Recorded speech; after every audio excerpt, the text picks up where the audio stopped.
우리 수리사협회 강정 회장님과 함께 브리핑을 해드리도록 하겠습니다. 자가격리자 극단적 선택에 대해서 브리핑을 해드리도록 하겠습니다. 제주 지역 한 격리 시설에서 격리 중이던 코로나19 확진자 접촉자 A씨가 극단적 선택을 시도하고 22일 오전 9시 46분경 유명을 달리했습니다. A씨는 도내 18번 확진자의 기내 접촉자로 분류되어서 지난 20일부터 제주 지역 한 시설 내 격리가 진행 중이었습니다. 우리 도는 이날 오전 9시 15분경 해당 자가격리자가 연락이 안 되어서 직원이 보호복을 착용한 후 직접 현장에 방문한 결과 극단적 선택을 시도한 A씨를 발견했고 9시 21분경 119 및 경찰, 보건소 관계자가 긴급 현장 출동해서 응급 조치를 진행했습니다. A씨는 긴급 현장 출동에도 불구하고 9시 46분경 유명을 달리했습니다. A씨는 평소 서울의 모처 정신건강의학과에서 관련 치료를 받아왔고 지난 6월 20일 토요일 날 해당 질환과 관련된 약을 관할 보건소를 통해서 대리 처방을 받은 적이 있는 것으로 확인되었습니다. 현재 숙소에 남아있는 자가격리자 심리치료를 위해서 해당 격리시설에는 정신건강복지센터 상담사들이 파견되었습니다. 문제가 있는 경우 정신건강의학과 전문의의 상담과 치료를 받을 수 있도록 현장에서 대비하고 있습니다. 이상 일단은 일부러 현재까지 상황에 대해서 브리핑을 해드렸습니다. 혹시 질문이 있으시면 답변해 드리도록 하겠습니다.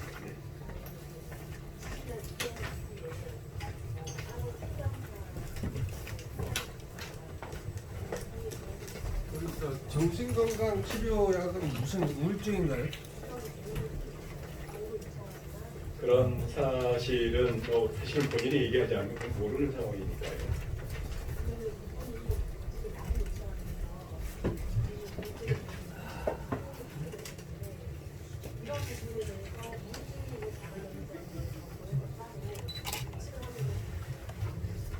우리가 이제 다양한 여기에도 나와 있지만 사실은 광역정신건강복지센터를 포함해서 다양한 정신건강 진료 체계 시스템이 있습니다.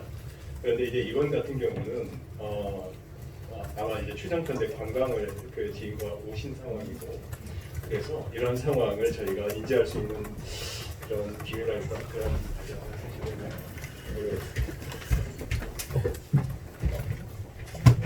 지금 네.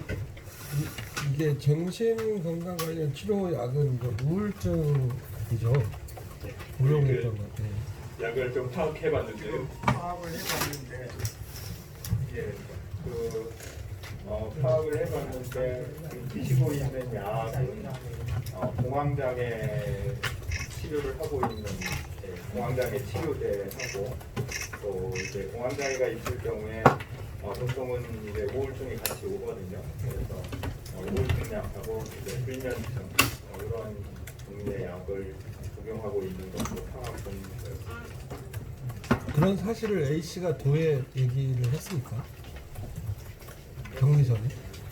예, 그 사실을 얘기한 것 같지는 않고요. 토요일에 아마 약이 다 떨어졌기 때문에 본인이 이제 자가격리 중이기 때문에 밖으로 나갈 수 없으니까 우리 관련 보건소를 통해서 대리 처방을 받은 상황이 되겠습니다.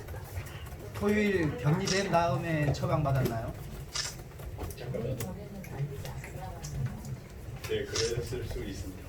알 수가 없었겠죠. 관련 보건소에서.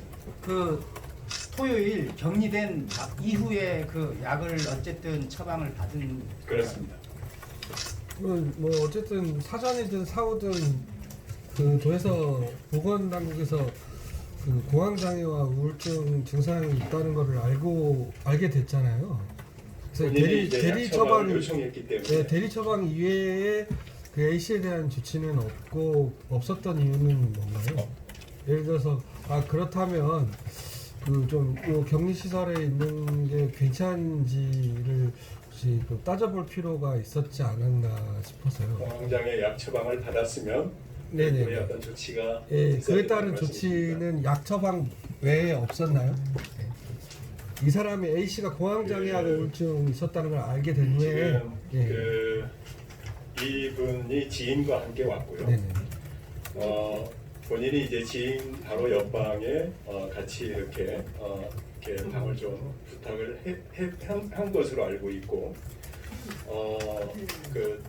그분과 처음에는 이제 같은 방에 한 방에 좀 이렇게 격리가 될 수 있도록 아마 요청한 것으로도 알고 있고 그래서 그 옆방으로 했고 그 과정상에서 특별하게 그러한 징후나 특별한 그런 상황을 우리 보건소에서 만약에 그런 상황이 과하거나 심한 그 어떤 정신과적 질환을 앓고 있는 것을 체크가 됐다면 아마 어떤 조치를 했겠지만 이렇게 지인과 너무 좋은 관계를 맺고 있었고 그래서 내가 특별한 조치는 할 상황은 아니었던 것으로 파악하고 있습니다.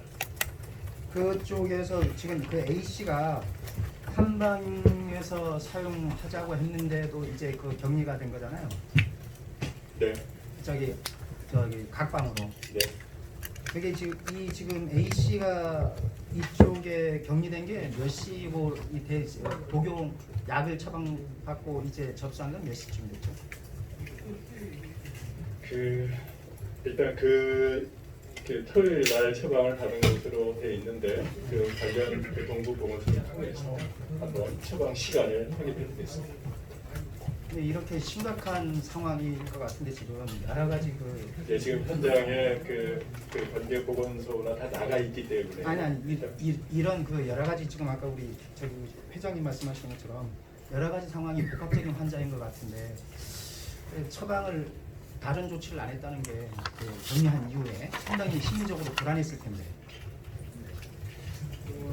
사실 이제 공황장애 환자들은 공황 발작이 올 경우에는 아주 극심한 공포에 휩싸이기 때문에 이제 극단적인 선택을 하는 경우도 종종 있습니다. 사실 이제 임상에서는 그런 경험들을 하게 되는데 요분이 그런 상황이었는지 아닌지는 확인할 길이 없는데 지금 드시고 있는 약만 가지고 볼 때는 이 증상은 이제 오래 지속되어 왔던 것 같고 아마도 그래서 서울에서 약을 계속 복용을 하다가 여행을 오면서 하나 조금 이제 이해가 안 되는 점은 이제 공황장애 환자들은 약을 거의 목숨과 같이 여기기 때문에 약을 빼뜨리거나 약을 이렇게 떨어지게 갖고 다니지 않고 항상 이제 여분의 약들을 갖고 다니는 경향이 있거든요. 근데 여기 오셔서 여행을 왔는데 오셔서 이제 토요일날 약이 떨어졌다고 했다고 하고 그래서 보건소 직원이 이제 모 정신건강과를 방문을 해서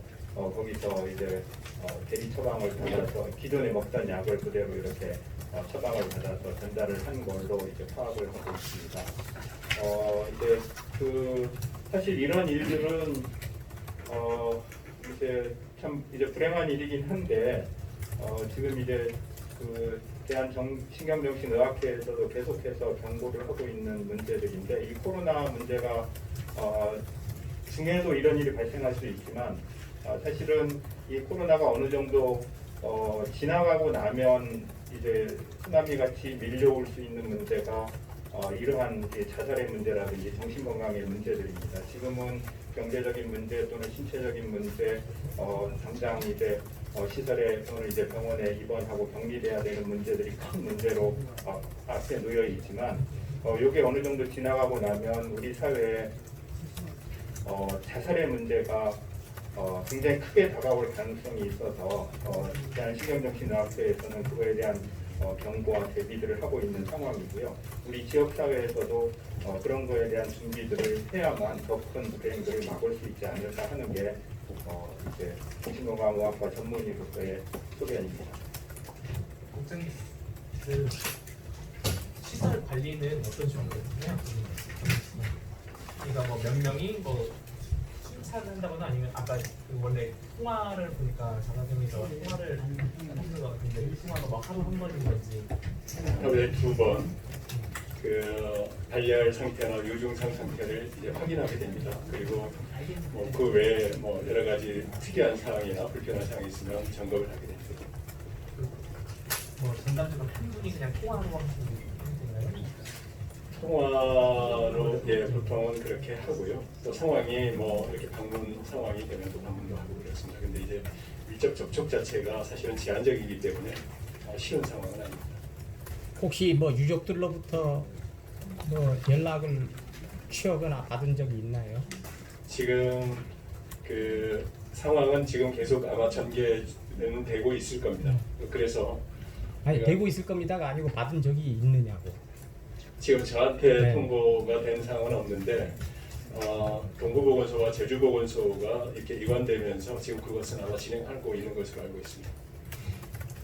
뭐 유족들로부터 어떤 뭐 항의성이나 어떤 어필 같은 게 있었을 것 같은데 그런 거 예, 그거는 곧바로 지금 일단 이것을 일부로 나가고 지금 취합해서 다시 말씀드리도록 그렇게 하겠습니다.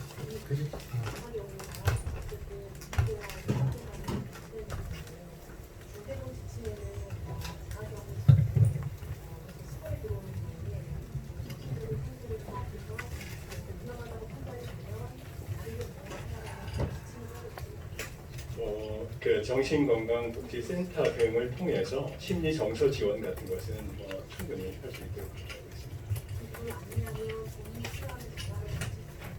지금 현재도 그렇게 진행이 되고 있고 정신건강복지센터 이제 정신건강복지센터 이제에서 전화 상담도 하고 있고 필요한 경우는 방문해서 상담도 하고 있는데 자가격리뿐만이 아니라 이 코로나로 인해서 여러 가지 이제 어려움을 겪고 있는 분들은 그 광역 정신건강복지센터 그리고 이제 제주시 정신건강복지센터, 서귀포 정신건강복지센터 이 세 군데에서 이분들에 대한 전화 상담과 방문 상담 또 필요한 경우는 이제 직접 이렇게 대면 상담도 하고 있습니다.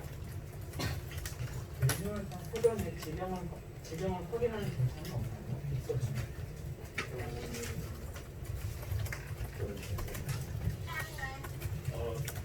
뭐 개인의 어떤 그런 질병과 관련된 부분은 뭐 아주 특별한 경우 본인이 이렇게 얘기를 하지 않는 이상은 그것은 파악하는 절차는 없는 것으로 아는데 한번 파악을 다시 한번 해보겠습니다. 그리고 이게 제주에서는 처음이지만 다른 지역에서는 자가 격리자가 발생한 사례가 있었는데요. 그 이후에 뭐 자가 격리자에 대한 뭐 정신건강이라든가 수술 지원 같은 재치 내용이 아무것도 없었나요? 예, 그래서 아까 말씀드린 대로 우리 광역 정신건강복지센터와 양행정시 정신건강복지센터가 지금 아마 연연은 5천여 명 이상 자가격리자나 이렇게 심리적으로 고통을 받는 사람들에게 심리 정서 지원을 하고 있습니다. 예, 다시 들어오는 대로 지금 저 제주 오셨는데 지인하고 둘다 들여오신 겁니까? 지금 현재까지 파악된 상태로는 그렇습니다.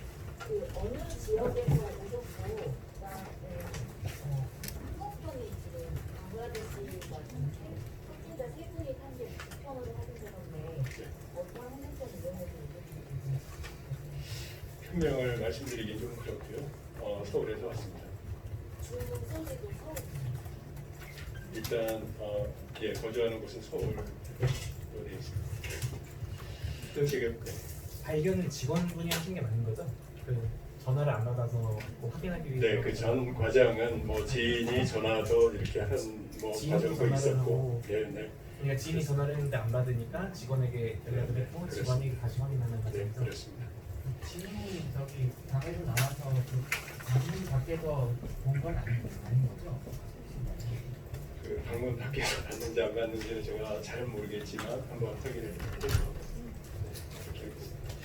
예, 혹시 또 이렇게 나오는 대로 또 말씀을 드리도록 그렇게 하겠습니다.